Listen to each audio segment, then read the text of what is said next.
إن الحمد لله نحمده ونستعينه ونستغفره ونعوذ بالله من شرور أنفسنا ومن سيئات أعمالنا وصلى الله تعالى على أشرف الأنبياء والمرسلين أما بعد সবাই কেমন আছেন? আলহামদুলিল্লাহ, আপনাদের সাথে যদিও শিডিউল ডেটে দেখা হয়নি, আজকে আবার দেখা হলো। আলহামদুলিল্লাহ, আল্লাহ তাআলার মেহেরবানি। চোখের অবস্থা এখনো খুব যে উন্নয়ন হয়েছে এরকম না, চলে, আলহামদুলিল্লাহ চলছে আল্লাহর রহমতে। দেখি, এখনো ফলো আপের উপর আছি, সামনে দেখা যাক কি অবস্থা হয়। দোয়া করবেন সবাই ইনশাআল্লাহ তাআলা।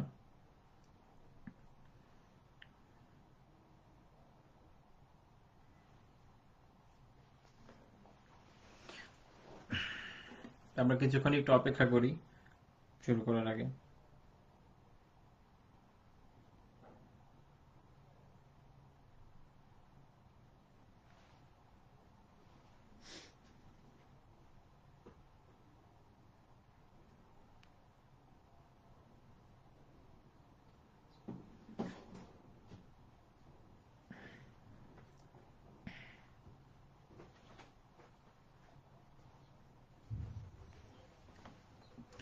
ওয়ালাইকুম আসসালাম রহমতুল্লাহি ওয়া বারাকাতুহু।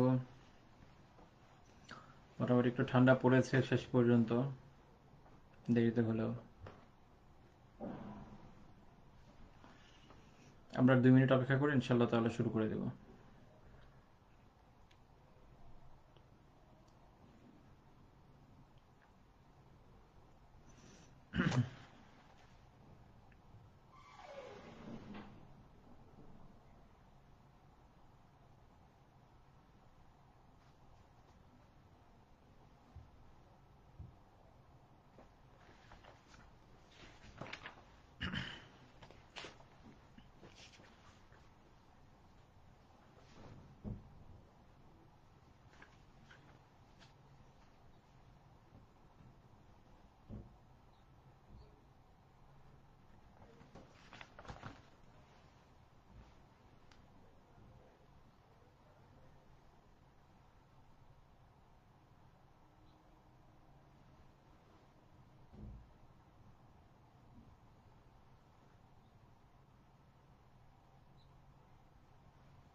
ওয়ালাইকুম আসসালাম রহমতুল্লাহ। তাহলে আমরা আলোচনা ইনশাআল্লাহ তাআলা শুরু করে দিই। আলহামদুলিল্লাহ নাহমাদুহু ওয়া নাস্তাঈনুহু ওয়া নুসাল্লি আলা রাসূলিল কারীম ওয়া আলা আলিহি ওয়া সাহবিহি আজমাইন। আলহামদুলিল্লাহ, আল্লাহ তাআলার মেহেরবানিতে আমরা উসুলুস সালাসার উপরে দর্স করছিলাম। আজকে আমার হিসাব অনুযায়ী 10 নম্বর দর্স। আলহামদুলিল্লাহ, মোটামুটি একটা ভালো সময় আমরা আলোচনা করেছি। আল্লাহ তাআলা তৌফিক দিলে আরো হয়তো অনেক দীর্ঘ সময় আমরা আলোচনা করবো এই কিতাবের উপর ইনশাআল্লাহ তাআলা। যেহেতু আমাদের লক্ষ্য এবং উদ্দেশ্য ইলম অর্জন, এবং আমাদের লক্ষ্য উদ্দেশ্য প্রথাগত কোনো দর্শ সমাপন বা সার্টিফিকেশন নয়, তো আল্লাহ তাআলা তৌফিক দিলে আমরা ধীরে ধীরে প্রতিদিনই কিছু কিছু করে এভাবে প্রত্যেক দর্শেই পড়ে যাবো ইনশাআল্লাহ তাআলা। আমিও শিখবো, আপনাদেরকেও শেখাবো, এই চেষ্টা করবো ইনশাআল্লাহ তাআলা, এবং উভয় পক্ষের দ্বারা উপকৃত হবো বলে আশা করি। কাজেই কারো যদি অসুস্থ ফিল হয় যে আর এই একটা ছোটোখাটো বইয়ের উপরে এত বড় দর্শ, এখন পর্যন্ত 10 দিন হয়ে গেছে, তো তাদেরকে আমি বলবো যে সবর করেন। সবর করলে ইনশাআল্লাহ আল্লাহ তাআলা তৌফিক দিলে কিছু ইলম হাসিল হবে। তাড়াহুড়া করে তো আসলে ইলম হাসিল হয় না। এটা তো আমাদের শুরু। আমি তো পারলে পুরো জীবন ধরে এই কিতাবই পড়াতাম, ঠিক আছে? যদি এটা আসলে হক আদায় করে একদম ভেঙে চুরে পড়ানো যায়, এই কিতাব দিয়ে অনেক কথা বলা সম্ভব, অনেক কথা বলা সম্ভব। আজকে আমরা যে আলোচনা করবো এটা দিয়ে অনেক আলোচনা হওয়া সম্ভব ইনশাআল্লাহ তাআলা। তো অত হক তো আসলে আদায় করে উঠতে পারছি না, যতটুকু পারছি এর উপর ভিত্তি করে যতটুকু সম্ভব ইনশাআল্লাহ আপনাদেরকে শেখানোর চেষ্টা করছি। বাকি আল্লাহ তাআলার কাছে মাকবুলিয়তের জন্য দোয়া করি। আল্লাহ তাআলা আমাদেরকে কবুল করুন, আমিন। তো আমরা যে দর্শ শুরু করেছিলাম, আমাদের শেষ পর্যন্ত যে বিষয়টা নিয়ে আলোচনা করছিলাম যে শেখ রাহিমাহুল্লাহ তাআলা 4টি জিনিস মুসলিমদের জন্য জানাকে আবশ্যক বলেছিলেন। তার প্রথম বিষয় ছিল ইলম, সেটা ছিল আল্লাহ, তার রাসূল এবং দ্বীন ইসলামের বিষয় ইলম সাল্লাল্লাহু আলাইহি ওয়াসাল্লাম, সেগুলো দলিল সহ জানা। 2 নাম্বার ছিল হচ্ছে তার উপর আমল করা। 3 নাম্বার ছিল ওই বিষয়ে দাওয়া করা। 4 নাম্বার পয়েন্ট ছিল সেই দাওয়া করতে গিয়ে যখন আপনি বিভিন্ন সিচুয়েশন ফেস করবেন তখন কিভাবে আপনি সবর করবেন বা সবর করা যে এর উপর জরুরি সে বিষয়ে একটা আলোচনা আমরা করেছিলাম। আসলে ওই আলোচনা শেষ হয়নি, আজকে হচ্ছে ওই আলোচনার লেজ। শেখ রাহিমাহুল্লাহ তাআলা এখানে একটা দলিল দিচ্ছেন, তার ওই আলোচনার সপক্ষে একটা দলিল দিচ্ছেন। বলছেন আদ-দলিলু কাউলুহু তাআলা, আল্লাহ তাআলার এই যে কথা, মানে এই এই বিষয়টা এখন পর্যন্ত যে কয়টা পয়েন্ট শেখ বলেছেন, যে প্রথমে জানতে হবে, তারপর উপর আমল করতে হবে, দাওয়া করতে হবে, এরপর যদি মুসিবত হয় বা কোনো সিচুয়েশন হয় সবর করতে হবে, এই বিষয়গুলোর দলিল কি? তো উনি বলছেন দলিলু, এর দলিল হচ্ছে কাউলুহু তাআলা, আল্লাহ তাআলার কথা, ওয়াল আসর ইন্নাল ইনসানা লাফি খসর। সূরা আসর দিয়ে উনি দলিল দিচ্ছেন যে সময়ের শপথ, কেউ কেউ মহাকালের শপথ, এরকম অনেক ধরনের মিনিং করেন। আসর মানে হচ্ছে সময়, সহজ কথা, যত ধরনের সময় হতে পারে। খুবই ব্যাপক, খুবই বিস্তৃত কথা, ইনশাআল্লাহ এটা আমরা আবার ভেঙে আলোচনা করব। তো তিনি এখানে দলিল দিচ্ছেন সময়ের শপথ নিয়ে। সর্বপ্রথমে শপথ নিচ্ছেন সময়ের, এবং বলছেন আল্লাহ তাআলা যা বলছেন সেটাকে উদ্ধৃত করছেন যে ইন্নাল ইনসানা লাফি খসর, যে নিশ্চয়ই মানুষ ক্ষতির মধ্যে রয়েছে। ব্যতিক্রম কারা? ইল্লাল্লাযীনা আমানু ওয়া আমিলুস সালিহাত ওয়া তাওয়াসাউ বিল হক ওয়া তাওয়াসাউ বিস সবর। ব্যতিক্রম কারা, এখান থেকে কাদেরকে বাদ দেওয়া হচ্ছে? কারা ক্ষতির মধ্যে নাই? যারা ঈমান এনেছে বা ঈমান আনছে, বিশ্বাস করে, নেক আমল করে, একে অপরকে সত্য গ্রহণের উপদেশ দিচ্ছে, তাওয়াসি, এগুলো ব্যাখ্যা করবো ইনশাআল্লাহ আমি একটু পরে, এবং একে অপরকে ধৈর্য ধারণের উপদেশ দেয়। তো এই হলো 4টা খাসিয়াত, 4টা গুণ। এই 4টা গুণ যাদের আছে তাদের ব্যাপারে বলা যায় যে তারা এই যে ক্ষতিগ্রস্ততা তার অন্তর্ভুক্ত ইনশাআল্লাহ তাআলা হবে না, আল্লাহ তাআলা বলে দিচ্ছেন। তো এখানে আমরা যে 4টা পয়েন্ট নিয়ে এর আগে আলোচনা করলাম তার পরিপূর্ণ দলিল, এমনিতে ওই 4টা পয়েন্ট আলোচনা করার সময় আমরা তো কোরআনুল করিম থেকে, হাদিস থেকে অন্যান্য দলিলও উদ্ধৃত করেছি, যারা পিছনে ক্লাসগুলো করেছেন জানেন, আর যারা করেননি তারা আবার দেখে নেবেন ইনশাআল্লাহ তাআলা। আর এছাড়াও এককভাবে শুধু সূরা আল আসর, এই সূরাটাই, এই পুরো প্রক্রিয়াটা যে 4টা পয়েন্ট নিয়ে শেখ আলোচনা করেছেন পুরোটাই দলিল। অর্থাৎ আপনার যদি বাকি দলিল মনে নাও থাকে, সূরা আসর মনে থাকে, তাহলেও চলবে ইনশাআল্লাহ তাআলা। সূরা আসর একটা ব্যাপক সূরা, খুবই ব্যাপক সূরা। এর ব্যাপকতা নিয়ে আমি ইনশাআল্লাহ একের পর এক আলোচনা করব। তো প্রথম যে পয়েন্টটা আলোচনার মধ্যে আসে সেটা হচ্ছে যে আল্লাহ আযজা ওয়া জাল শুরুতে কি করলেন? কসম খেলেন, সময়ের কসম খেলেন। আরবদের রীতি ছিল যে তারা কোনো বিষয়ে যদি জোর দিত কসম করত, বিভিন্ন বিষয়ের কসম করত। ও এটা শুধুমাত্র আরবরা করে এমন না, আমাদের বাংলাদেশে আমরা যে করি না তা না, আমরাও কিন্তু কসম খাই। হ্যাঁ, কেউ কেউ এত বেশি কসম খায়, যাই হোক সেটা ইনশাল্লাহ আমরা পরে কখনো আলাদা আলোচনা করব। তো আল্লাহ আযজা ওয়া জাল সূরা আসরে শুরুতে সময়ের শপথ নিলেন এই জন্য যেন শপথ নেওয়া দিয়ে যারা শ্রোতা রয়েছে, যারা সামনে থাকে, তারা হলো একটু নড়ে চড়ে বসে, আচ্ছা এটার মধ্যে তাহলে একটা গুরুত্বপূর্ণ কোনো বিষয় রয়েছে, একটু শুনি কি বল। আল্লাহ তাআলা সময়ের শপথ করলেন এবং বুঝিয়ে দিলেন যে সময়টা অত্যন্ত গুরুত্বপূর্ণ। আল্লাহ তাআলা যে কোনো কসমই খান, যে কোনো বিষয়ে কসমই খান, কোরআনে দেখবেন অনেক বিষয় আল্লাহ তাআলা কসম খেয়েছেন। ওয়াদ-দুহা, সূরা দুহায় দেখবেন যে দুহার কসম খেয়েছেন। এছাড়া বিভিন্ন জায়গায়, অনেক অনেক জায়গায় আল্লাহ তাআলা অনেক বিষয়ের কসম খেয়েছেন কোরআনে। তো এই যে কসমগুলো আল্লাহ তাআলা খান, এগুলো মূলত খান হচ্ছে কয়েকটা বিষয় এখান থেকে শেখা রয়েছে। এক হচ্ছে মনোযোগ আকর্ষণ করা, যে এখন খুব গুরুত্বপূর্ণ একটা টপিকের আলোচনা হবে, তো বিশেষভাবে এদিকে খেয়াল করো। কোরআন তো এমনিতেই খুব গুরুত্বপূর্ণ, এর এমন কোনো জায়গা নেই যেটাকে আপনি অগুরুত্বপূর্ণ বলে বাদ দিতে পারেন। প্রত্যেকটা জায়গার প্রত্যেকটা শব্দ গুরুত্বপূর্ণ, প্রত্যেকটা শব্দে কিছু না কিছু শেখার রয়েছে। তারপরও বিশেষ করে যখন কসমের কথা আসছে তখন ব্যাপকভাবে মনোযোগকে একটু অন্যদিকে নিয়ে আসার চেষ্টা করা হয়। যেমন ধরেন উর্দুতে যারা বিভিন্ন বয়ান টয়ান করে, ওনারা দেখবেন যে কথা বলতে বলতে হঠাৎ করে মাঝখানে বলে দিচ্ছে তাওয়াজ্জু তাওয়াজ্জু, মনোযোগ দেন এদিকে। এখন আমি একটু বিশেষভাবে অন্য একটা বিষয় বলবো। আমরা বাংলাতে এমনিতে বাংলা যে বাক্য রীতি বা বাংলা যে ভাষণ রীতি, এটার মধ্যে বাহুল্য দোষ এত বেশি যে আলাদাভাবে এভাবে বের করা একটু কঠিন, বা আমাদের প্রয়োগের মধ্যে তেমন আসে না। তারপর অনেকে কথা বলার সময় একটু থেমে নিয়ে হয়তো বলে যে ভাই একটু মনোযোগ দেন, আমি এখন একটা বিশেষ কিছু বলবো। তো এইভাবে কোরআনে আল্লাহ আল্লাহ আযজা ওয়া জাল যখন কসম খাচ্ছেন, কসম খেয়ে উনি বান্দার মনোযোগ বিশেষভাবে আকর্ষণ করছে যে এখন এখন খুবই গুরুত্বপূর্ণ একটা বিষয় নিয়ে আলোচনা হচ্ছে। এক, দুই হচ্ছে যে বিষয়ের কসম আল্লাহ তাআলা খান, ওই বিষয়টা আল্লাহ আযজা ওয়া জালের তুলনায় অবশ্যই তুচ্ছ। এই কুল কায়নাতে যা কিছু আছে আল্লাহ তাআলার কাছে এগুলো কিছুই না, এগুলো সবই তুচ্ছ। কিন্তু তারপরেও এই তুচ্ছ বিষয়ের ভিতরে এগুলো গুরুত্বপূর্ণ।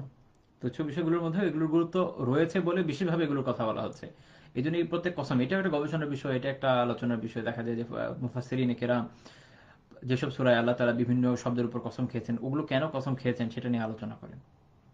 তো কসম খাচ্ছেন আল্লাহ তাআলা সময় নিয়ে। সময় সময় একটা সৃষ্ট জিনিস, তাই না? আল্লাহ আযজা ওয়া জাল যখন এই পুরো মহাবিশ্ব কুল কায়নাত তৈরি করলেন, তখন থেকে আপনি ধরতে পারেন যে সায়েন্টিফিক্যালি টাইমের একটা সূচনা হয়। স্টিফেন হকিংসের একটা বই আছে না, ব্রিফ হিস্টোরি অফ টাইম, তাই তো মনে পড়ে। আচ্ছা, যাই হোক, তো এইরকম সময়টা নিয়ে তো আলোচনা আছে। যারা ফিজিক্সের স্পেশালিস্ট বা অ্যাস্ট্রোফিজিক্সের স্পেশালিস্ট, তারা এটা নিয়ে আলোচনা করছে। তাদের একটা নিজস্ব একটা আলাদা আলোচনা আছে। সময় তাদের কাছে একটা ইকুয়েশন, সময় তাদের কাছে এক ধরনের দৃষ্টিভঙ্গি। দার্শনিকদের কাছে দেখবেন সময়ের একটা ভিন্ন দৃষ্টিভঙ্গি আছে। আপনার আমাদের সবার কাছে সময়ের আলাদা একটা দৃষ্টিভঙ্গি আছে। বাট মোট কথা হচ্ছে সময় একটা সৃষ্ট বস্তু বা একটা সৃষ্ট জিনিস। একটা বস্তু ধরলাম, বস্তু না, হয়তো ট্যানজিবল না, বাদ দিয়ে দিলাম এই হিসেবে। তো সময় একটা সৃষ্ট কোনো কিছু বা একটা সৃষ্ট সত্তা, যেটাকে আল্লাহ তাআলা তৈরি করেছেন। আল্লাহ আযজা ওয়া জাল তৈরি করার আগে এই জিনিস ছিলই না। সর্বপ্রথম সময় তিনি তৈরি করলেন। তারপরে এই সময়কাল চলছে, থেমে নেই। সময় প্রত্যেকটা মুহূর্তে মুহূর্তে চলছে। সময় যেটা বলা যায় বহতা নদী, টাইম এন্ড টাইড, তাই না? কারোর জন্য ওয়েট করে না। তো এই যে সময়ের যে প্রবহমানতা, সে চলছে তার মতো, অত্যন্ত গুরুত্বপূর্ণ। মানুষের জীবন, আসলে মানুষের জীবন কি? মানুষের জীবন আপনি যদি খেয়াল করেন, যে মানুষের জীবনটাই আসলে সময়ের একটা সমষ্টি ছাড়া কিছু না। আপনি যদি আজকে জিজ্ঞেস করেন আপনি কত, আপনার বয়স কত, so you are asking about time. কত বছর এই দুনিয়ার বুকে বিচরণ করছেন বাবা? হয়তো 10 বছর, 20 বছর, 30 বছর, 40 বছর, 50 বছর, 60 বছর, দেন নীল। তারপর আপনি শেষ হয়ে যাবেন। তারপর আপনি মাটির সাথে মিশে যাবেন। সময় আপনার জন্য শেষ হয়ে গেল, তাই না? আপনার সাপেক্ষে সময়ের সমাপ্তি হয়ে গেল। সো এটা হলো মানব জীবনের শেষ। মানে এই পুরো দুনিয়ার পরিক্রমণে পৃথিবীর একটা বয়স বলা হচ্ছে, মানব জাতির একটা বয়স ধরেন, অ্যানথ্রোপোলজি একটা সময় বলে, বা যে কোনো একটা দেশ, ধরেন বাংলাদেশে একটা দেশ, যারা আমরা আমাদের বলতে হয় 1971 স্বাধীনতা পেয়েছে।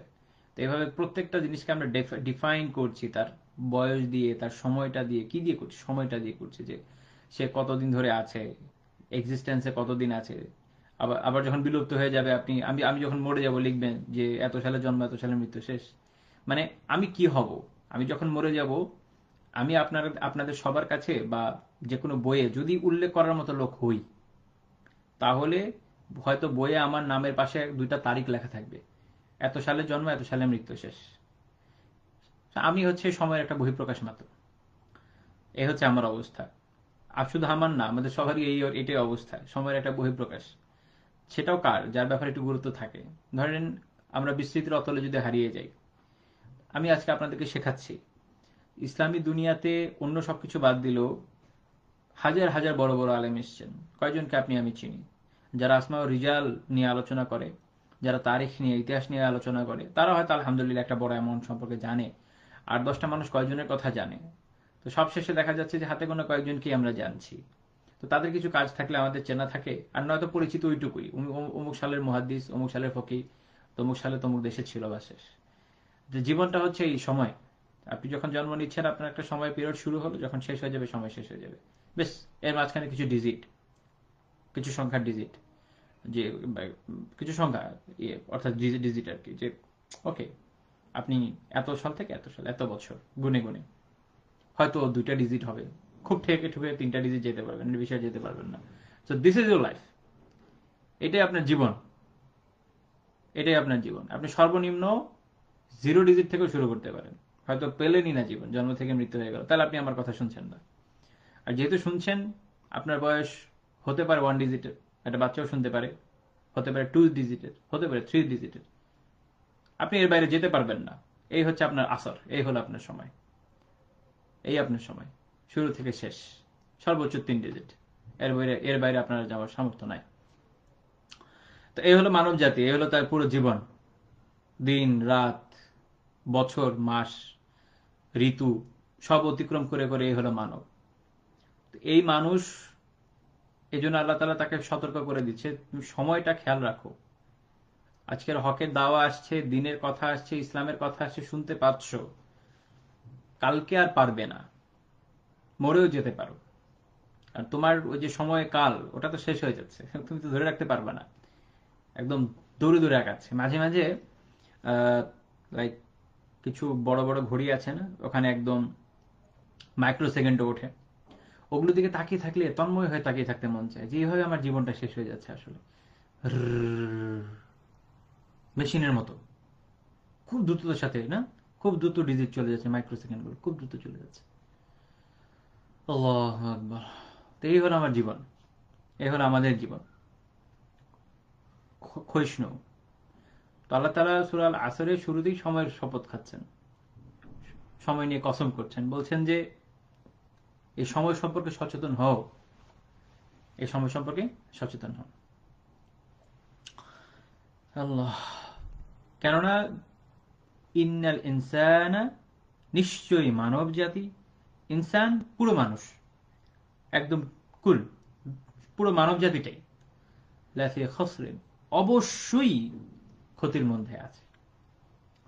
প্রথমে তো ইন্নাল ইনসান দিয়ে আল্লাহ তাআলা এখানে আলিফলাম ইনসানের সাথে যে যুক্ত করেছেন, এটাকে বলা হয় আলিফলাম ইস্তেগরাকি, যেটা অন্তর্ভুক্তি করণ করে, অর্থাৎ পুরো মানব জাতিকে, পুরো মানব জাতিকে আল্লাহ তাআলা অন্তর্ভুক্ত করে বললেন যে পুরো মানব জাতিটাই ক্ষতির মধ্যে আছে, হোক রাজা হোক প্রজা। মানে আমার আর আপনার সাধারণ দৃষ্টিভঙ্গিতে যেটাই হোক সাফল্যের মাপকাঠি, আমি আর আপনি যেটাকে ভালো মনে করি না কেন, আল্লাহ তাআলার তো এটা মাপকাঠি না। আল্লাহ তাআলা আমাদেরকে বারবার কোরআনে জায়গায় জায়গায় তার নিজস্ব মাপকাঠিটা বুঝিয়ে দিচ্ছেন যে দেখো, তোমার যেটাই মাপকাঠি হোক ওটা আমার মাপকাঠি না, আমার মাপকাঠি যেটা এটা বোঝো, এই অনুযায়ী নিজেকে ওই ছাঁচে ঢালো। তোমার মাপকাঠিতে যেটা হবে, সমাজের মাপকাঠিতে যেটা হবে, দেশের মাপকাঠিতে যেটা হবে, মানুষের মাপকাঠিতে যেটা হবে, ওটা দিয়ে তো আমি তোমাকে মাপবো না। তোমার জীবন তো যে আসর, এই সময়ের ভিতরেই সংক্ষিপ্ত, তুমি কোথায় যাবা? মরবা, মরে আবার আমার কাছেই আসবা। যখন আসবা আমি তো আমার আমার যে মাপকাঠিটা ছিল, আমার যে স্ট্যান্ডার্ড ছিল, আমি ওইটা অনুযায়ী মেপে দেখবো যে তোমার কি অবস্থা। আর তুমি যখন মানুষের মাপকাঠিতে মেপে আসবা, মেপে আসলা, তাতে কি লাভ হবে? কি লাভ হবে? কোনো কিছুই তো লাভ হবে না। বিষয়টা আসলে কেমন, ধরেন আপনি পাহাড় মাপবেন, আপনি যদি সোনা মাপার নিক্তি নিয়ে যান, কোনো লাভ নাই। মানুষের মাপকাঠির কাঠিটা হলো কি, এই সোনা মাপার নিক্তির মতো, বাইরে থেকে চকচকে দেখে আপনি মনে করতেছেন যে আচ্ছা খুব ভালো মাপা যাচ্ছে, না আপনাকে এটা মাপতে দিবে না। তো আল্লাহ তাআলা আপনাকে এটা মাপার কথা বলেন নাই। আল্লাহ তাআলা আপনাকে ওই পাহাড়ি মাপতে বলেছে, আপনার আমলের পাহাড়টা কত বড় হলো, ওইটার স্ট্যান্ডার্ডটা আল্লাহ তাআলা যা দিচ্ছেন সেই অনুযায়ী দেখতে হবে। মানুষ কি বলেছে ডাজন্ট ম্যাটার টু আস, কোনো দিক দিয়ে না। আল্লাহ বলছেন ইন্নাল ইনসান লাফি খসর, মানুষ অবশ্যই ক্ষতির মধ্যে আছে, অবশ্যই অবশ্যই পুরো মানব জাতি ক্ষতির ভিতরে আছে। হোক সে রাজা, ক্ষতিতেই আছে, হোক সে প্রজা, সেও ক্ষতিতে আছে। প্রজা মনে করছে যে আরে রাজার অনেক কিছু আছে, খুব ক্ষমতা, খুব দাপট, খুব হ্যান, খুব ত্যান, সো হোয়াট, সেও ক্ষতির মধ্যেই আছে। ও যদি মনে করে আমি খুব প্রফিটেবল একটা বিজনেস করছি, খুব লাভের মধ্যে আছি, মানুষকে জুলুম করছি, অনেক কিছু উঠাই নিচ্ছি, এই করছি সেই করছি, আমার কে ধরবে? তোমার লাইফ ওই আসর, এই ডিজিটের মধ্যেই চলে আসে। এই ধরনের আসর একটা খুব মজার বিষয় আছে।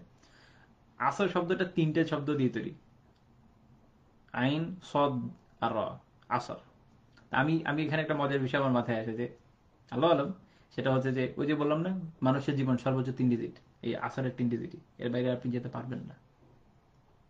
আসরের যে 3টে ডিজিট, আইন, সদ আর র, এই 3 কালেমা 3 ডিজিটের বাইরে আর যেতে পারবেন না। যতই ক্ষমতাশীল হন, যতই ক্ষমতাশীল, যতই ক্ষমতাবান হন, দুঃখিত, যতই ক্ষমতাবান হন, যতই ক্ষমতা থাকুক আপনার, আপনি একটা ছোট্ট এতটুকু দেশের প্রধান হন, এত বড় দেশের প্রধান হন, তাই জীবনের বাইরে যাবে না তো। ইউএসএসআর কত বড় একটা দেশ ছিল, 1990-তে ভেঙে গেল যখন। তো স্টালিন কত বড় সাম্রাজ্যের মালিক ছিল, সো হোয়াট, ওই 3 ডিজিট পার করতে পেরেছে নাকি? ছুঁতেও তো পারে নাই, পার করা দূরের বিষয়। তো ক্ষতির মধ্যে আছে, যত বড় রাজা হোক, যত বড় বাদশা হোক, প্রেসিডেন্ট হোক, সবাই ক্ষতির ভিতরেই আছে। যতই ধন সম্পদ দেখা যাক যে তার অনেক সম্পদ আছে, বাহ্যিকভাবে অনেক হ্যাপি দেখাচ্ছে যে আমি অনেক সুখে আছি, অনেক খুশিতে আছি, অনেক ভালো আছি, মিডিয়া পার্সোনালিটি যারা, তারা তো একটা ভাব নেই যে আমি খুব সুখে আছি, তাই। না, কেউই কেউই আসলে সফলতায় নাই, প্রত্যেকেই ক্ষতির ভিতরে আছে, প্রত্যেকেই ক্ষতির ভিতরে আছে। চার চার দল চার ধরনের লোক ছাড়া চার দল রয়েছে বা চার ধরনের বিশেষত্ব রয়েছে, বৈশিষ্ট্য রয়েছে, যেটা থাকলেই একমাত্র বলা যাবে যে না, আপনি আসলে ক্ষতির ভিতরে নাই। চার ধরনের বৈশিষ্ট্য থাকলেই শুধু বলা যাবে যে আপনি ক্ষতির ভিতরে নাই। কিন্তু যদি এই চার ধরনের বৈশিষ্ট্য আপনার ভিতর না থাকে, তার মানে আপনি অবশ্যই ক্ষতির ভিতরে আছেন। এখন আপনি রাজা হন, প্রজা হন, যেই হন না কেন, বাকি যে রাজা আছে সে হয়তো দুনিয়ায় কিছু খেয়ে গেছে, পরকালটা শেষ। আর যে প্রজা আছে সে দুনিয়া গেল, আখিরাতে গেল। ইমাম গাজ্জালী রাহিমাহুল্লাহ এই মানুষের ভাগ করেছিলেন যে সবচেয়ে সফল কারা, দুনিয়াতেও খুব ভালো আছে, আখিরাতেও খুব ভালো থাকবে, এটা সবচেয়ে ভালো। দ্বিতীয় দল হচ্ছে দুনিয়াতে ভালো নাই কিন্তু আখিরাতে ইনশাআল্লাহ অনেক ভালো থাকবে। তৃতীয় দল হলো দুনিয়াতে ভালো আছে, আখিরাতে ভালো থাকবে না। আর 4 নম্বর দল যারা একদম সবচেয়ে খারাপ অবস্থায় আছে, এরা হলো না দুনিয়ায় কিছু আছে, না এদের আখিরাতে কিছু আছে।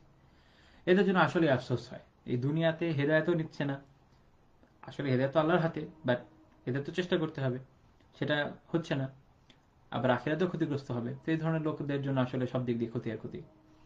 তো আল্লাহ তাআলা জানিয়ে দিচ্ছেন যে কোন কোন বৈশিষ্ট্য থাকলে বলা যাবে, কোন কোন বৈশিষ্ট্য থাকলে বলা যাবে যে আপনি আসলেই ক্ষতির মধ্যে নাই। কিন্তু তার আগে আমরা আরো কিছু বিষয় নিয়ে ইনশাআল্লাহ আলোচনা করব। তারপর স্টেপ বাই স্টেপ সূরা আসরের বাকি স্টেপগুলো এভাবে ভেঙে আলোচনার চেষ্টা করবো ইনশাআল্লাহ তাআলা। তো প্রথম প্রথম বিষয় হচ্ছে এখানে ইমাম শাফি রাহিমাহুল্লাহ একটা কথা মাথায় আসলো। উনি একটা কথা বলেছিলেন যে উনি সুফিদের সহবত নিয়ে কয়েকটা জিনিস শিখেছেন। তার মধ্যে একটা ইবনুল কাইয়িম রাহিমাহুল্লাহ একটা কিতাবে এটা উল্লেখ করেছেন যে তার মধ্যে একটা পয়েন্ট ছিল আল ওয়াক্তু কাস-সাইফ, সময় হচ্ছে তলোয়ারের মতো, যদি তুমি তাকে কাটো তো কাটলে, আর যদি না কাটো সে তোমাকে কাটবে। সময়টা কিন্তু এমনই, আপনি আইদার আপনি সময়কে খুব সহজ সদ্ব্যবহার করবেন, সময়টাকে মেপে মেপে ব্যবহার করবেন। দেখেন আমাদের জীবনটা খুব সংক্ষিপ্ত, যেটা আমি বলছিলাম খুবই সংক্ষিপ্ত। এর মধ্যে বিভিন্ন গেট টুগেদার করা, দুষ্টমিতে সময় ব্যয় করা, এই করা ওই করা, এগুলোর আসলে আমাদের সময় নেই এখন।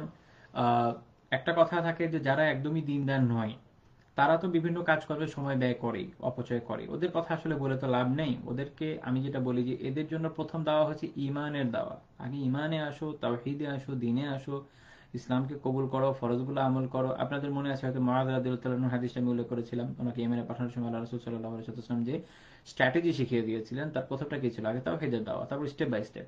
তো এদেরকে হলো আগে তাওহীদে দেওয়া। কিন্তু যারা দ্বীনের ভেতরে আছে, বলছে যে হ্যাঁ আমি দিন পালন করছি, দিনের উপর আছি, এবং খুব সিরিয়াসলি দিন পালন করছি, তো তারা যেভাবে সময়কে অপচয় করেন, আল্লাহ তাআলার কাছে তো জবাবদিহিতা করতে হবে। আপনার তো প্রত্যেকটা যার্রা যার্রা হিসাব তো আল্লাহ তাআলা নেবেন, আল্লাহ তো বলেন নাই যে নিব না, বরং নিবেন এটাই বলেছেন। তো কাজেই সময়টাকে আপনার সদ্ব্যবহার করতে হবে, খুব ভালো মতো সঠিক ব্যবহার করতে হবে। যদি সঠিক ব্যবহার করেন তাহলেই একমাত্র আল্লাহ তাআলার মেহেরবানিতে এই দুনিয়াবী জীবনে সফলতা আসবে। প্রত্যেকটা মুহূর্তের জন্যই তো আফসোস হবে। আপনি এই সময়টা জিকির করতে পারতেন, এই সময় নেক আমল করতে পারতেন। এটা আমরা একটু পরে দেখবো ইনশাআল্লাহ, যখন আমল সালেহ এর আলোচনা আসবে। আপনি এটাকে সুন্দর সময়, এটাকে সুন্দর কাজে লাগাতে পারতেন।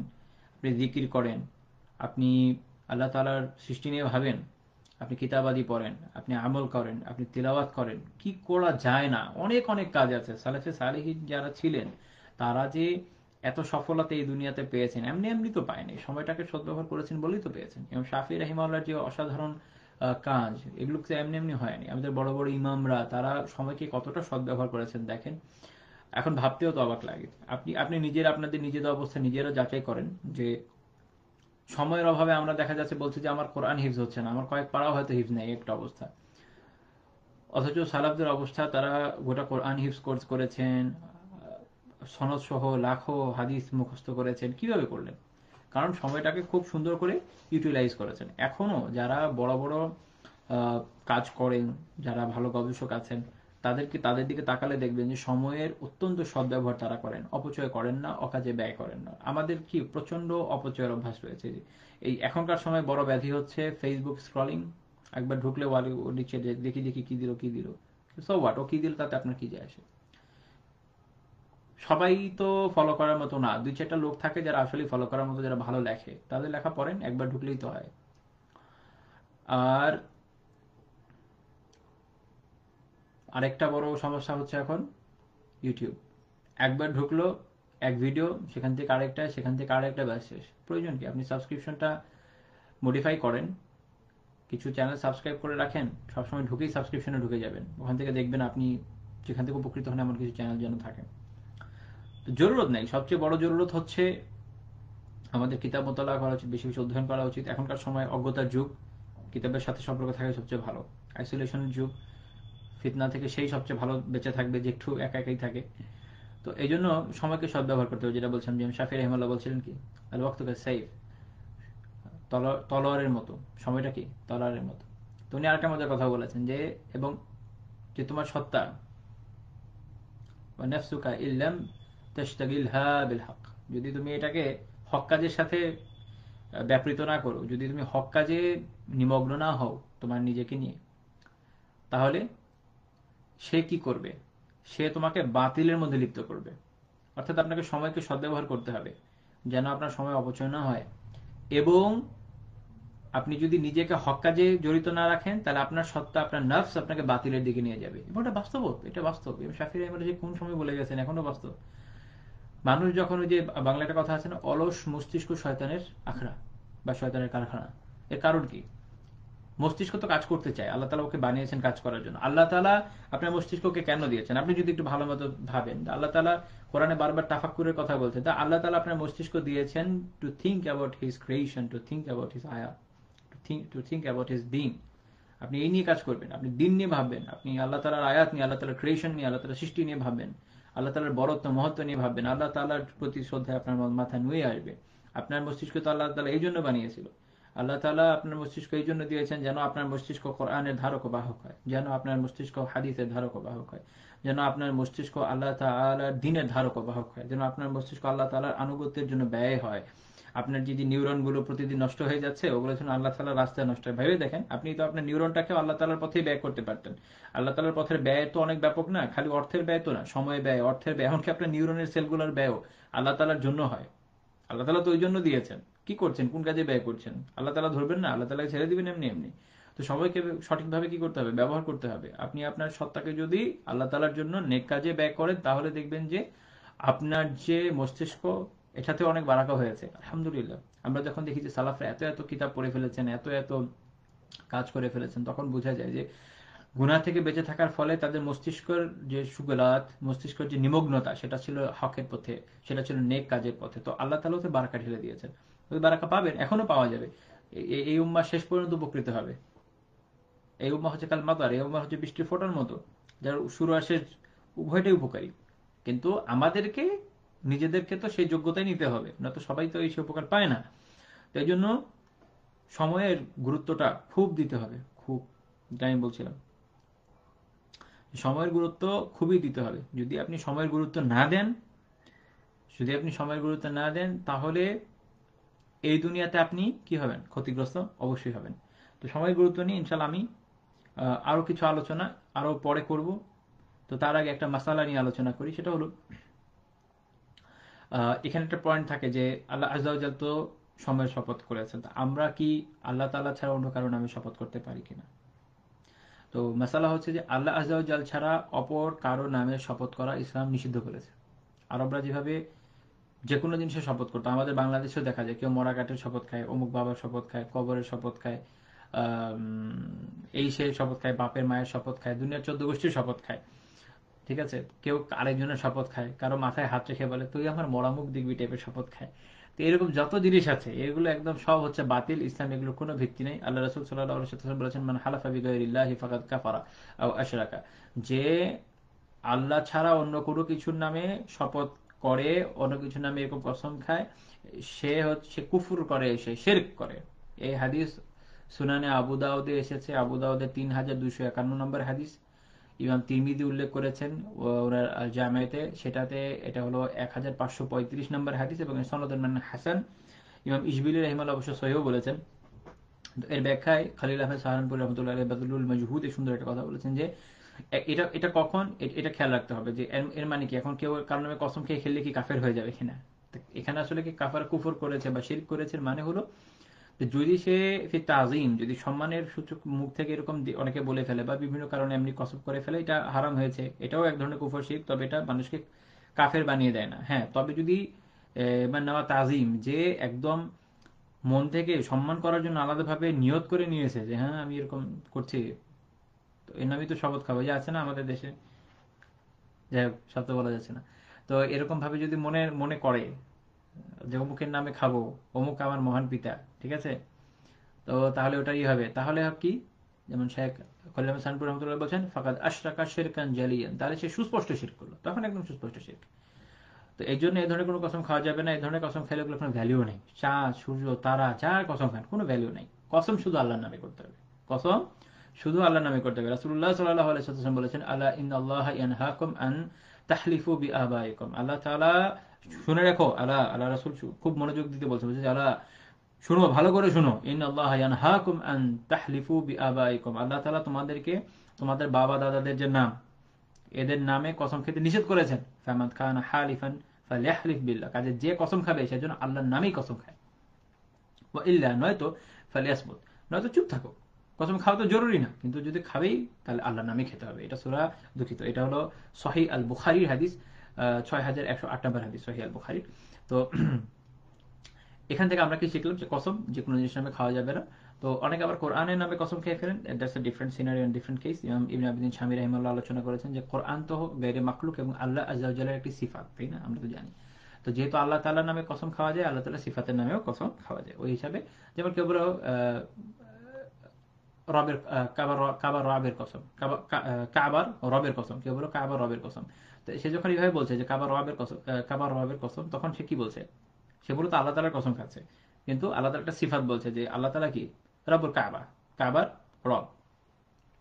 তো এরকম সিফাত হিসাবে যদি কেউ কোরআনের নামে কসম করে, তখন সেটা পূর্ণ করতে হবে, কারণ ওটাও আল্লাহ তাআলার কি, কোরআন ইটসেলফ আল্লাহ তাআলার একটি সিফাত, এটা আল্লাহ তাআলার কালাম, এবং গায়রে মাখলুক মাখলুক নয়, কাজে এটা মাখলুকের কসমের মধ্যে পড়বে না ইনশাআল্লাহ তাআলা।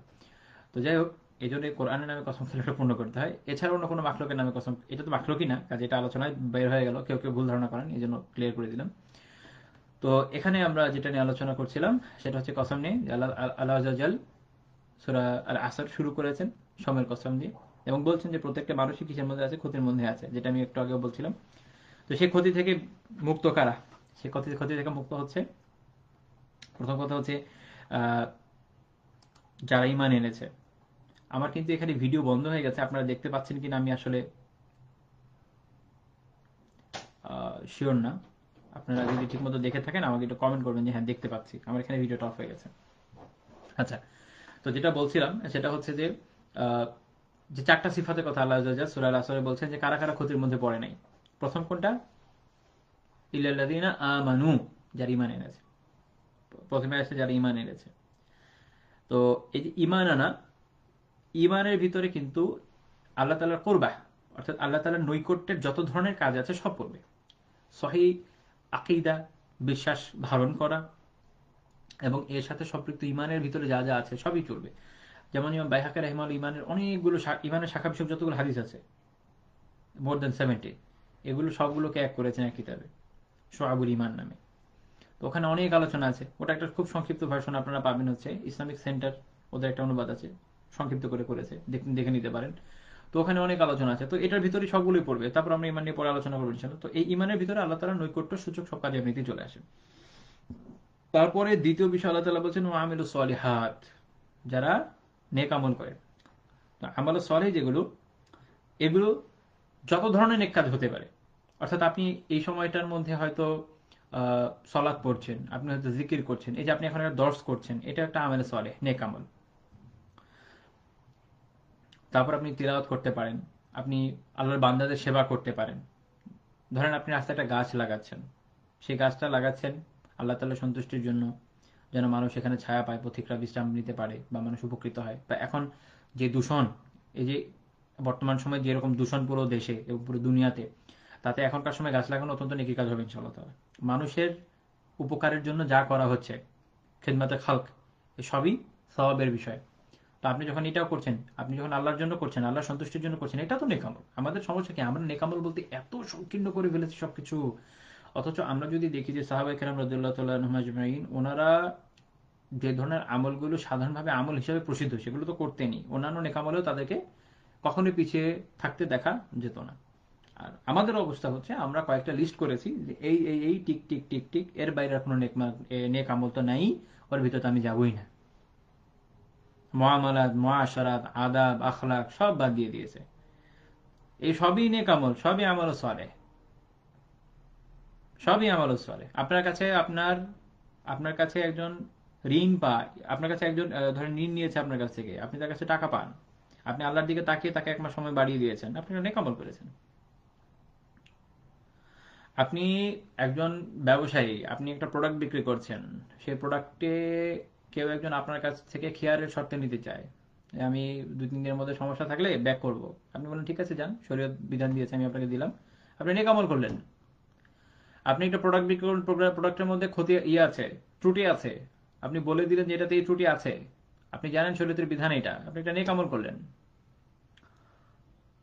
আপনার আপনার একটা ঘেঁষো জমি আছে, এটার মধ্যে ঘাস আছে, আপনি হাদিস জানেন, আবু দাউদে হাদিস এসেছে সহিহ সনদে, 3টা জিনিসে মুসলিমরা শরিক, তার মধ্যে একটা হচ্ছে এই ঘাস। তা আপনি বললেন যে ঠিক আছে, ইসলাম এই সুযোগ দিয়েছে, তুমি তোমার গরু চড়াইতে চাও চড়াও, সমস্যা নাই, আল্লাহ তাআলাই বিধান দিয়েছে, আমি মেনে নিয়েছি, আলহামদুলিল্লাহ, খাওয়া গরু আমার এখান থেকে, ঘাস থেকে খাওয়া, আমার জমি থেকে, আমার কোনো আপত্তি নেই, আমি সওয়াবের আশা করছি ইনশাআল্লাহ। নেক আমল করলেন। কত নেক আমল খুঁজছেন? পুরো ইসলাম এত চমৎকার ভাবে সাজানো, আলহামদুলিল্লাহ, আল্লাহ তাআলা এত চমৎকার একটা দিন দিয়েছেন আমাদেরকে। রাদিতু বিল্লাহি রাব্বা ওয়া বিমুহাম্মাদিন রাসূলা ওয়া বিল ইসলামি দীনা। আমাদের তো এটাই হওয়া উচিত, আল্লাহকে রব হিসেবে পেয়ে, মুহাম্মদ সাল্লাল্লাহু আলাইহি ওয়াসাল্লামকে রাসূল হিসেবে পেয়ে, আর ইসলামকে দিন হিসেবে পেয়ে একদম সন্তুষ্ট হয়ে গেছে, যার পূর্ণায় সন্তুষ্ট হয়ে গেছে। আল্লাহু আকবার, আলহামদুলিল্লাহ। সবকিছু এত সুন্দর করে সাজানো গোছানো, মানে এগুলো হচ্ছে আসলে প্রকৃত মুজিজা আমাদের রাসূল সাল্লাল্লাহু আলাইহি ওয়াসাল্লাম, যেগুলো দেখলে বোঝা যায় না এইরকম দিন আর নাই। তা আপনি এগুলো যাই করছেন নেক আমল, শরীয়তের উপর যেখানে আমল করবেন, শরীয়তে যা আমল করবেন সবই নেক আমল করবেন আর সওয়াব পাবেন। কিন্তু যখন এর বাইরে চলে যাবেন, গুনাহ করবেন, অবাধ্যতা করবেন, শরীয়তের বিধানের বাইরে চলে যাবেন, তখনই আর নেক আমল থাকছে না, তখনই গুনার আমল হয়ে যাচ্ছে, তখন আপনি ক্ষতিগ্রস্ত। আল্লাহ আমাদের এই ধরনের সকল ক্ষতি থেকে হেফাজত করুন, আমিন। তো এরপরের পয়েন্ট হচ্ছে তাওয়াসি বিল হক, তো উৎসাহ দেওয়া, শুধু নিজে হক পালন করা তা না, আরেকজনকে উৎসাহ দেওয়া, আবার ধরে মাইর দেওয়া না। তাওয়াসি মানে হচ্ছে ওসিয়ত করা, সহজ কথা, যে আরেকজনকে ওসিয়ত করা, ভাই এইটা একটা নেক আমল, একটা হক কাজ, এই জিনিসটা হক, এই জিনিসটা বাতিল, বলে দিন। আপনার কাজ হচ্ছে ওমা আলাইনা ইল্লাল বালাগ, আমাদের কাজ হচ্ছে শুধু পৌঁছে দিব। আমরা তো শাসক না, ধরে মাইর দিয়ে করাতে পারবো না যে করো করো, করতেই হবে, এই এখতিয়ার যেহেতু আমাদের নাই। আমরা এটাই করতে পারবো যে আমরা তাওয়াসি, ওসিয়ত করতে পারবো, বুঝাতে পারবো, হাতে পায়ে ধরেও বুঝাতে পারি, এমনিও যতটুকু পারা যায় আমরা করতে পারি, যে নেক আমল করেন ভাই, হক কাজটা করেন, এটা বাতিল, এটা থেকে বাঁচেন। ইসলামের এটাই তো সৌন্দর্য। আমরা শুধু একা একা জান্নাতে চলে যেতে চাই না, সবাইকে নিয়ে যেতে চাই। বাট আল্লাহ তাআলার অশেষ মেহেরবানি যে সবাইকে নিয়ে যাওয়ার যে মুশাক্কাত, সবাইকে নিয়ে যেতে যে আমাদের হবেই, এমন বাধ্যবাধকতা থেকে তিনি আমাদের রহিত করে দিয়েছেন, আমাদের বাঁচিয়ে দিয়েছেন। নয়তো এখনকার সমাজের যে অবস্থা, তাতে আপনি একা তো জান্নাতে যেতেই পারবেন না, বাকিরা যদি টান দিত তাহলে আপনি বড় বড় মানুষ আটকে যেত।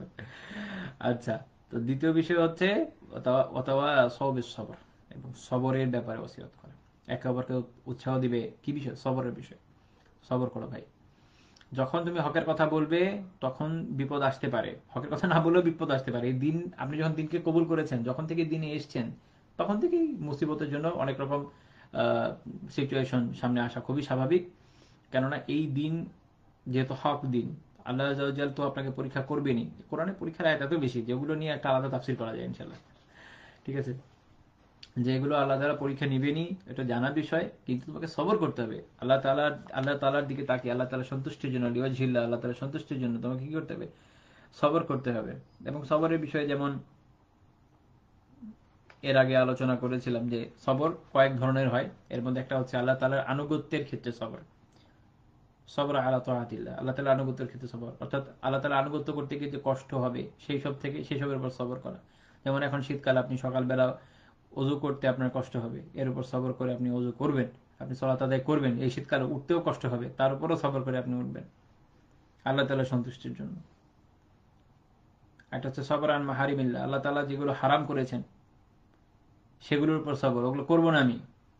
প্রলুব্ধ করবে সমাজ, সরকার, জাতি, দেশ, পরিবার, বন্ধু বান্ধব প্রলুব্ধ করবে, করবো না এগুলো, এগুলোতে যাবো না, ওগুলো থেকে বেঁচে থাকবো, আরেক সবর। আর আল্লাহ তাআলা আপনার তাকদীরে যা রেখেছেন ওর উপর সবর, যে সিচুয়েশনে আসুক এর উপর আল্লাহ তাআলার উপর ভরসা রেখে সবর করতে। তো এই যে চারটা বিষয় আমরা আলোচনা করলাম, এটাকে ইবনুল কাইয়িম রাহিমাহুল্লাহ তাআলা জিহাদুন নফস বলে না, জিহাদুন নফস আকবরুল জিহাদ, হ্যাঁ, সবচেয়ে বড় জিহাদ। তো সেই জিহাদের চারটা মারাতিব, চারটা মর্তবা, চারটা ধাপের উল্লেখ করেছেন ইবনুল কাইয়িম রাহিমাহুল্লাহ। প্রথম কথা বলেছেন যে প্রথম যে এই সেলফের, যেটা বলে যে সেলফ জিহাদ বলে বা জিহাদ উইথ দ্য সেলফ বা যেটাই বলেন না কেন, আত্মশুদ্ধির একটা বড় ধাপ, যে আপনি আপনার নফসকে নিয়ন্ত্রণ করবেন যেন সে গুনাহ থেকে বেঁচে থাকে। এই যে নফসের সাথে মুজাহাদা, এর প্রথম ধাপটা কি? ইবনুল কাইয়িম রাহিমাহুল্লাহ বলছেন এর প্রথম হচ্ছে যে নিজের নফসের সাথে এই জিহাদ করতে হবে যেন সে দ্বীনে হককে শেখে, যেন সে দ্বীনে হককে শেখে। যদি সে দ্বীনে হককে নাই শিখে, দ্বীনে হককে গ্রহণ নাই করে, তাহলে আর বাকি ধাপগুলো আসবেই না। তাহলে প্রথম আপনার নফসের সাথে, আপনার সত্তার সাথে প্রথম লড়াইটাই হচ্ছে হককে গ্রহণ করার লড়াই, এই দ্বীনে হককে গ্রহণ করার লড়াই, এই দ্বীনে হকের শিক্ষাগুলোকে জানার মানার লড়াই, তাই না? প্রথমে আপনাকে এটা গ্রহণ করতে হবে। এই স্টেপটা যখন কেউ উতরে যায় তখন সে পরের স্টেপে যায়। এই জন্য আল্লাহ তাআলা কি বলছেন, ইল্লাল্লাযীনা আমানু, তারা ছাড়া যারা ঈমান এনেছে। তাহলে ফার্স্ট স্টেপটাই হলো আপনার নফসের সাথে লড়াইয়ের প্রথম স্টেপটাই হচ্ছে এই দিনকে গ্রহণ করার। এখনকার সময় আমাদের আহ, যারা ভাই বোনেরা আছেন, যারা দিন পালন করছেন না, দিন থেকে দূরে আছেন, তাদের জন্য এই মুহূর্তে এটি একটা বড় লড়াই। তাদের এবং তাদের কাছে দাওয়াটা পৌঁছানো একটা বড় লড়াই। আল্লাহ তাআলা তৌফিক দিন। বর্তমান সময়ে যেভাবে আলহামদুলিল্লাহ অনেক মানুষ দিনে আসছে, আশা করছি সামনে আরো আসবে। এবং বর্তমান সময়ে যেভাবে ইসলামী একটা তাবু বা ইসলামী একটা একটা ঘাঁটি হয়ে উঠছে একদিকে, এবং আরেক দিকে এখন ইসলামী ঘাঁটি বা ইসলামী তাবু যেটাই বলেন না কেন, এর ভিতরে অনেকগুলো দল হতে পারে, কিন্তু তার সবচেয়ে বড় কথায় সবাই মুসলমান, কাফের তো না, যদি না একদম বিভ্রান্ত হয় ওরা ছাড়া। আর আরেক দিকে হচ্ছে একদমই যারা দিন বিদ্বেষী, দিন থেকে দূরে এবং ইসলামকে খুবই ঘৃণা করে, ইসলামের সাথে একটা লড়াই করার মেজাজ নিয়ে আছে। তো এইভাবে দুই দল এমনিতেই সুস্পষ্ট হচ্ছে। আর এখনকার সময়ে তো লড়াইটা বেশ কঠিনই বটে। তো আল্লাহ তাআলা তৌফিক দিন, সবাই যেন দিনের উপরে অটল অবিচল থাকে, আমরা দোয়া করি। তো প্রথম পয়েন্ট কি ছিল? সেটা হচ্ছে দিনকে গ্রহণ করার যে জিহাদ। তো জিহাদের দ্বিতীয় পয়েন্ট কোটে ইবনে কাইয়িম রাহিমাহুল্লাহ বলছেন, সেটা হচ্ছে এই দিনে আসার পরে, এই দিনে আসার পরে দিনী ইলমটা যখন আপনি পেলেন, দিনের ব্যাপারে আপনার ইলম আসলো, আপনি এগুলো শিখলেন, জানলেন, এর উপর আমল করা, যেটা আল্লাহ তাআলা কি বলছেন, ওয়া আমিলুস সলিহাত, এবং তারা নেক আমল করে। তাহলে দ্বিতীয় পয়েন্ট হচ্ছে আপনাকে নেক আমল করতে হবে, দ্বিতীয় পয়েন্ট। তৃতীয় পয়েন্ট হচ্ছে এর যে দাওয়া, এই যে হকের দাওয়া, এবং এটা যারা জানে না তাদেরকে জানানো, শেখানো, সেই চেষ্টা করা, সেই বিষয়ে আপনাকে লড়াই করতে হবে, সেই বিষয়ে আপনাকে প্রয়াস নিতে হবে। তো যদি দেখা যায়, এইটারও কয়েকটা স্টেপ হতে পারে। এর মধ্যে একটা হলো যে যখন আপনি এই দাওয়াকে যে জানেন তার কাছে পৌঁছে দিবেন, হতে পারে লিখনির মাধ্যমে, হতে পারে বক্তৃতার মাধ্যমে, খিতাবাতের মাধ্যমে, যে কোনো মাধ্যমে তো হতেই পারে। এবং সাহাবায়ে কেরাম রাদিয়াল্লাহু তাআলা আনহুম আজমাইন আরো ব্যাপক যে পন্থা নিয়েছিলেন, অর্থাৎ সরাসরি সশস্ত্র লড়াইয়ের মাধ্যমে যেসব দেশগুলো কাফিরদের বড় বড় ঘাঁটি ছিল সেগুলোকে তারা দখল করেছিলেন, সেটাও এর আন্ডারে পড়ে।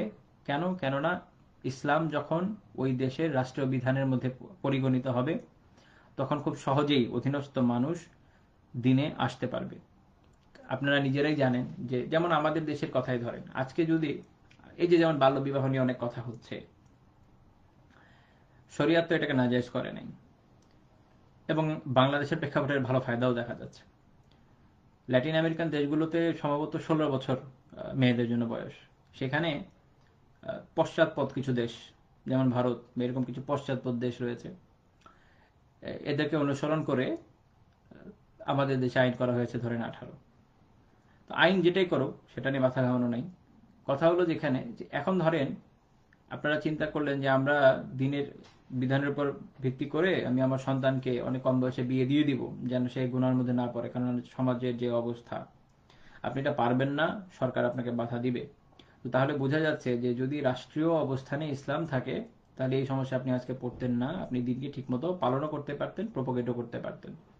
প্রচার কেন করতে পারা যাচ্ছে না? কেননা রাষ্ট্রীয় অবস্থায় ইসলামটা নাই। তো সাহাবায়ে কেরাম রাদিয়াল্লাহু তাআলা আনহুম আজমাইন এই জিনিসটা ওই সময় খুব ভালোই বুঝেছেন, যেটা পরবর্তী যুগে আমরা হয়তো এখন একটু বিশ্লেষণ করে বলছি, বাট রিয়েলিটি এটাই যে আপনাকে দিনকে ছড়াতে হলে অন্যান্য দেশের উপর এটাকে রাষ্ট্রীয়ভাবে দিতে হবে। এরপরে কারো বাধ্যবাধকতা নাই যে তুমি দিন গ্রহণ করবা কি করবা না, বাট আমি তোমাকে ওই অনুকূল্য ওই আনুকূল্য দিব, ওই অনুকূল পরিবেশ তৈরি করে দিব যেন তুমি দিনের কথা শুনতে পারো। আজকে দেশে ধরেন ইসলাম যদি প্রতিষ্ঠিত থাকে তাহলে কি হবে? ওলামায়ে কেরাম বিভিন্ন জায়গায় ঘুরবে, সবাইকে দিনের দাওয়া দিবে, ধরে ধরে বলবে, রাস্তাঘাটে দাওয়া হবে, দাওয়া হয়তো দাওয়া অনুষ্ঠানও হলো। আমাদের এখন যেমন বিভিন্ন জায়গায় কনসার্ট হচ্ছে, সেই জায়গায় হয়তো দাওয়া নাইট হবে। ঠিক আছে, কথা কথা বললাম আর কি, যে কিছুই না, জাস্ট হয়তো ওখানে তেলাওয়াত হচ্ছে, সুন্দর সুন্দর আলাপ আলোচনা হবে, যেমন সৌদিতে একসময় ছিল। আমি কিছু ওই ভিডিও টিডিও দেখেছি, এখন কি হয় আমি জানি না, যেখানে শেখরা খুব সুন্দর সুন্দর আলোচনা করেন। এখন তো ওখানে কনসার্ট চলে গেছে, আলী আহমদুল্লাহ। তো এই যে একটা পুরো স্ট্রাকচার, এটা আপনি তখন পুরো জাতিকে দিতে পারবেন। তো এটা আমাদের দুর্ভাগ্য, যেটা এখন এখান থেকে মুসলিম উম্মাহ প্রায় কয়েকশো বছর, মেবি হাজার বছরের বেশি সময় ধরে বঞ্চিত। তো আল্লাহ তাআলা একসময় আবার খুলে দিবেন, যে হাদিস থেকে জানা যায়। তো যাই হোক, তো এটা হচ্ছে সাহাবাদের যে আমল ছিল, ওটাও এটার ভিতরে, যে যেন অপর লোকেরা জানতে পারে, তাদের কাছে যেন দাওয়াটা পৌঁছায়। তো এটা অনেকভাবে হতে পারে, তার মধ্যে ওটা একটা স্টেপ। 4 নাম্বার পয়েন্ট যেটা, সেটা হচ্ছে যে এরপরে দাওয়াতে যে মুশাক্কাত আসবে, যে যে কষ্ট আসবে, যে সমস্যা আসবে, যে ঝামেলাগুলো আসবে, হতে পারে যে যাদেরকে আপনি দাওয়া দিবেন তারা ঝামেলা করতে পারে, যাদের দাওয়া দিচ্ছেন তারা না করলেও আশেপাশের লোকদের করতে সমস্যা সৃষ্টি করতে মনে চাইতে পারে। বিভিন্ন ধরনের লোক থাকে, অনেক ধরনের যেটাকে আপনি বলতে পারেন যে অনেক ধরনের গোষ্ঠী থাকে, অনেক ধরনের গ্রুপস থাকে। এরা হয়তো ঝামেলা করতে পারে। এই সব কিছুর ক্ষেত্রে তখন কি করতে হবে? তখন তার উপর সবর করতে হবে, এবং তারপর তার উপর সবর করে এই দিনের দাওয়াকে অব্যাহত রাখতে হবে। তাহলে আপনি কোন লেভেলে পৌঁছাবেন? ইবনে কাইয়িম রাহিমাহুল্লাহ বলছেন যে এই যে 4টা মারতাবা, 4টা যে ধাপ, এগুলো পার করলে তখন বলছেন যে সওয়ারা মিনার রব্বানিয়িন, তখন সে কি হয়ে যাবে? রব্বানিয়িনদের ভিতরে অন্তর্ভুক্ত হবে, আল্লাহ ওয়ালাদের ভিতরে পরিগণিত হবে। যেটা আল্লাহ তাআলা কোরআনে রব্বানিয়ুন হওয়ার ক্ষেত্রে উল্লেখ করেছেন, যেন মানুষ যেন রব্বানিয়ুন হয়। যেটা আল্লাহ তাআলা কোরআনে এরকম বলছেন যে কুনু রব্বানিয়িনা বিমা কুনতুম তুআল্লিমুনাল কিতাব। তো এই আয়াতে আল্লাহ তাআলা বলছেন যে তোমরা রব্বানিয়ুন হও। সূরা আলী ইমরানের ৭৯ নম্বর আয়াত, এখানে আল্লাহ তাআলা রব্বানিয়ুন দের ভিতরে অন্তর্ভুক্ত হতে বলেছেন। তো এই রব্বানিয়ুন কিভাবে হবেন? এই 4টা স্টেপ। প্রথমত হচ্ছে ইমানে আসা, তারপরে হচ্ছে সে অনুযায়ী আমল করা, তারপরে হচ্ছে ওই দাওয়াত ছড়িয়ে দেওয়া, সবশেষ হলে এই মুশাক্কাত, যে ঝামেলাগুলো হবে, যে কষ্টের ভিতরে পড়বেন, তার উপর সবর করা। এরপর এর মাধ্যমেই একমাত্র রব্বানিয়ুনদের ভিতরে অন্তর্ভুক্ত হওয়ার সুযোগ আছে। তো যে আমরা বলি না আল্লাহ ওয়ালা হতে হবে, আল্লাহ ওয়ালা হওয়ার এটাই উপায়। ইবনে কাইয়িম রাহিমাহুল্লাহ যেরকম লিখছেন যে আল্লাহ ওয়ালা হওয়ার এটাই উপায়। এই 4টা ধাপ পার করেন, আল্লাহ তাআলা আপনাকে আল্লাহ ওয়ালা হিসাবে ইনশাআল্লাহ তাআলা কবুল করে নেবেন।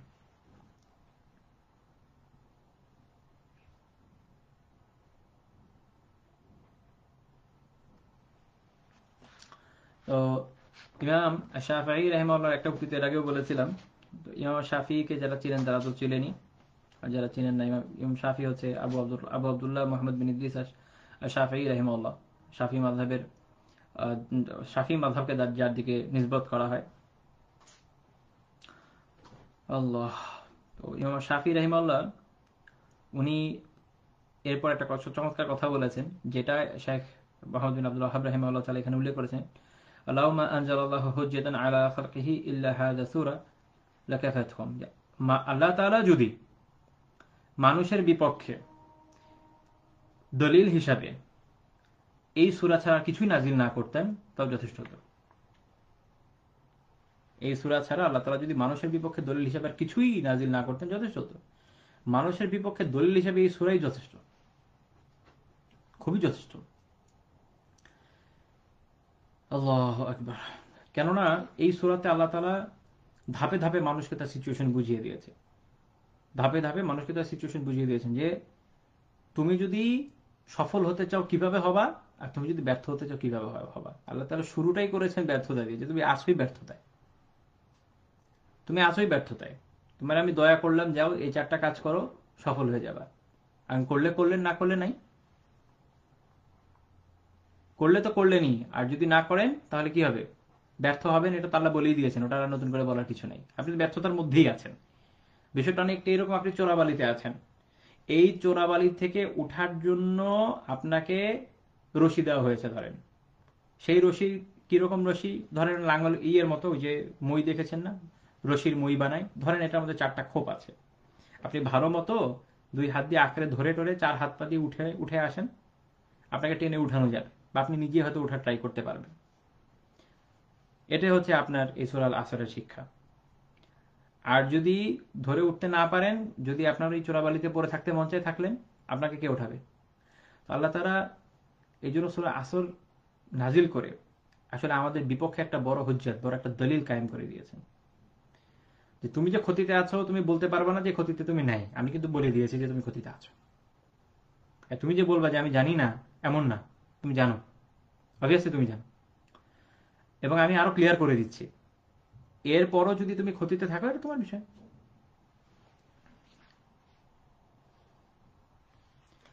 তো এই হচ্ছে সূরা আল আসরের আলোচনা এবং আমাদের আজকের আলোচ্য বিষয়। আলহামদুলিল্লাহ, সুম্মা আলহামদুলিল্লাহ। এরপরে শেখ রাহিমাহুল্লাহ তাআলা আরেকটি খুব চমৎকার বিষয় নিয়ে আলোচনা করেছেন, ওটা আমরা ইনশাআল্লাহ পরবর্তী সময়ে আলোচনা করে তার পরবর্তী পয়েন্টে চলে যাব। তো এর মধ্যে আপনাদের যদি কোনো প্রশ্ন থাকে, আমি একটু দেখছি কারো কোনো প্রশ্ন আছে কিনা।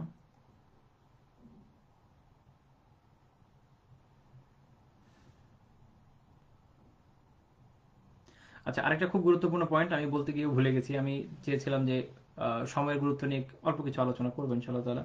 আমি তেমনি গুরুত্ব নিয়ে আলোচনা করেছি, তখনও বলছিলাম যে সালাফদের বিষয়গুলো, যে সালাফরা কিভাবে সময়কে ব্যয় করেছেন, ওইভাবে যদি আমরা সেটা একটু পড়ি, সেটা হয়তো আমাদের ক্ষেত্রে কাজে আসবে, আমাদেরকে আমাদের উৎসাহ যোগাবে যেভাবে এভাবে চলা যায়। এখনকার সময় আলহামদুলিল্লাহ এমন অনেক মানুষ আছেন সময়কে অত্যন্ত সুন্দরভাবে ব্যবহার করেন, খুবই সুন্দরভাবে ব্যবহার করেন, এবং সেই অনুযায়ী চলেন, সে অনুযায়ী কাজ করেন, ফলে তাদের কাজে বারাকা আসে, তারা অনেক বড় বড় কাজ করছেন। এখন অনেক বড় বড় কাজ করার মতো লোক আছে, দেখা যাচ্ছে ভলিউমারাস বই এক একজন লিখে ফেলছেন আলহামদুলিল্লাহ, বা বড় বড় দাওয়ার কাজ করেছেন, কেউ কেউ বিভিন্ন এলাকায় ব্যাপক দাওয়া করেছেন, হাজার হাজার মানুষকে দিনের দিকে নিয়ে আসছেন।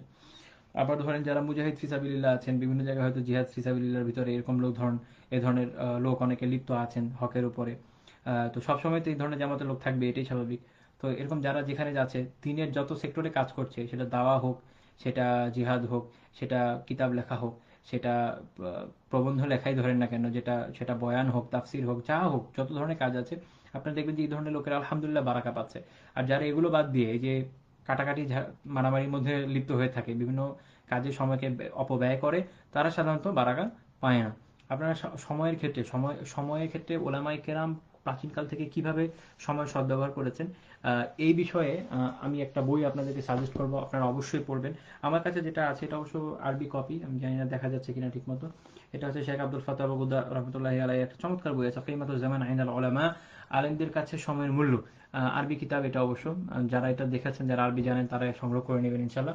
আর যারা আরবি জানেন না, তাদেরও টেনশনের কিছু নেই, এটা বাংলা অনুবাদ আছে, 2টা বা 3টা এরকম প্রকাশনী থেকে করেছে। আমার কাছে একটা কপি আছে, আমি এটা আপনাদের একটু দেখাই।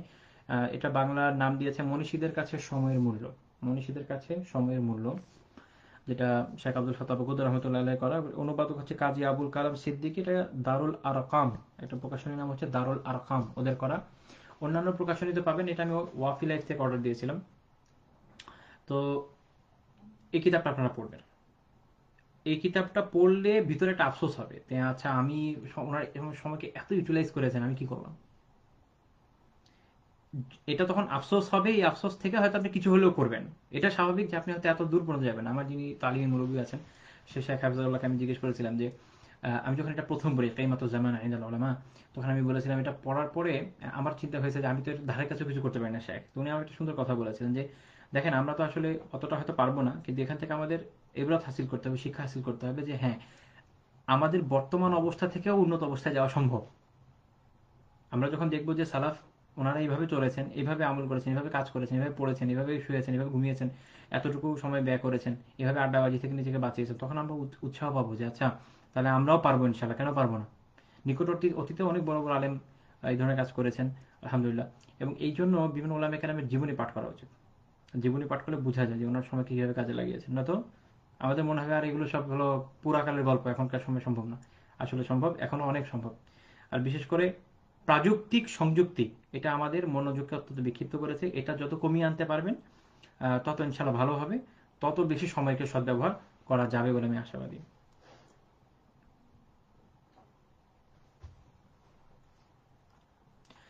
সায়েদা বিনতে বাবুল, আপনি বলেছেন যে আত্মীয় কিংবা অন্য লোকদের ইসলামের কথাগুলো বললে তো অনেকে বলে তুমি যেভাবে বলো এমন ভাবে কয়জনে চলে, তাহলে তো তুমি একাই জান্নাতে যাবে, আর এই কোটি কোটি মানুষ কি জান্নাতে যাবে না?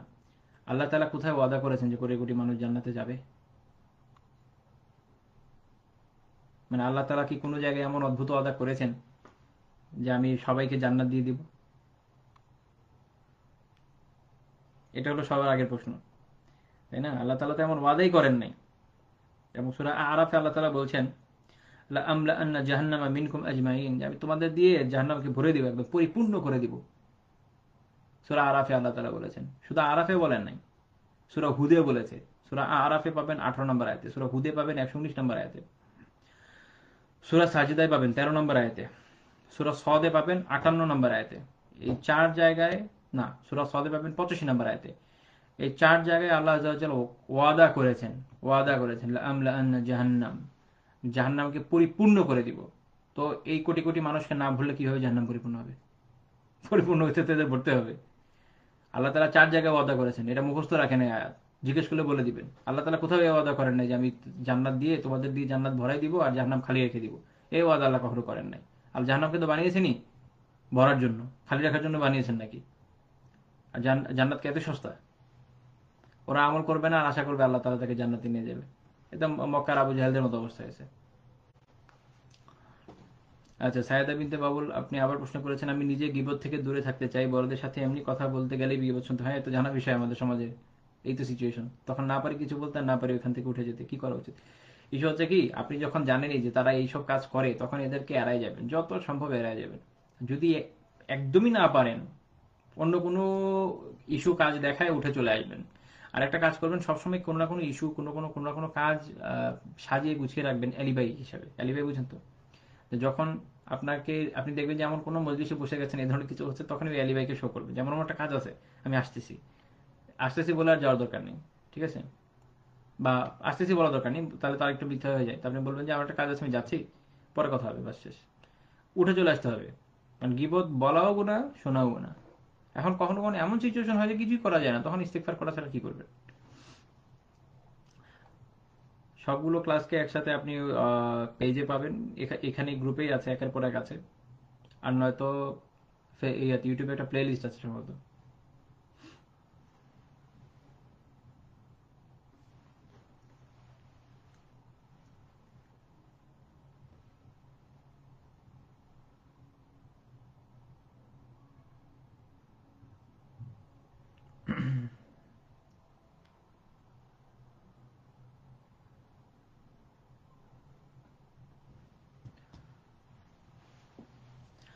ইলহান সাদ, আল্লাহ কি আমাদের প্রতিটা সেকেন্ডের হিসাব নেবেন? আল্লাহ তাআলা কি বলেছেন, ওয়া মান ইয়ামাল মিসকালা যাররাতিন খায়রান ইয়ারাহ ওয়া মান ইয়ামাল মিসকালা যাররাতিন শাররান ইয়ারাহ। আপনি কোনো পরমাণু যা করবেন তার হিসাব নেবেন, তো প্রতি সেকেন্ডে নেবেন না?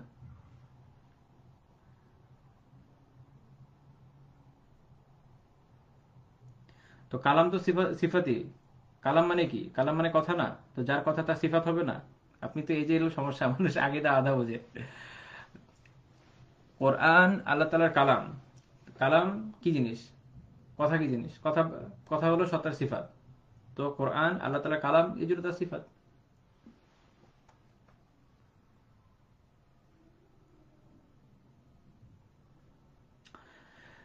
মাহের সিফাত, হকের বৈশিষ্ট্য হচ্ছে যেটা রাসূলুল্লাহ সাল্লাল্লাহু আলাইহি ওয়াসাল্লাম যেমন বলেছেন না, মা আনা আলাইহি ওয়া আসহাবি, আমি এবং আমার সাহাবীরা যার উপর রয়েছি। এবং উনি হক অনুসরণের ক্ষেত্রে আহলে সুন্নাত জামাতের যে নীতিমালা দিয়ে গেছেন তার উপর যারা রয়েছে সৎ হিসাব। এবং আহলে সুন্নাত জামাত প্রাচীনকাল থেকে এখন পর্যন্ত যে আকীদা বিশ্বাস পোষণ করে আছে তার উপর যারা আছে তারাই হক, যারা এর থেকে বের হয়ে যাবে তারা বাতিল।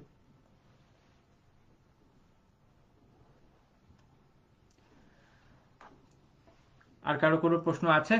নয়তো আমি ইনশাআল্লাহ তাআলা আজকের মতো অফ করে দিব এবং আগামী জুমাতে আমরা শীঘ্রই আবার মিলিত হব এবং আল্লাহ তাআলা তৌফিক দিলে ফেব্রুয়ারি থেকে হয়তো বা ইনশাআল্লাহ তাআলা আমরা বাকি আরো দুটো ক্লাস শুরু করব।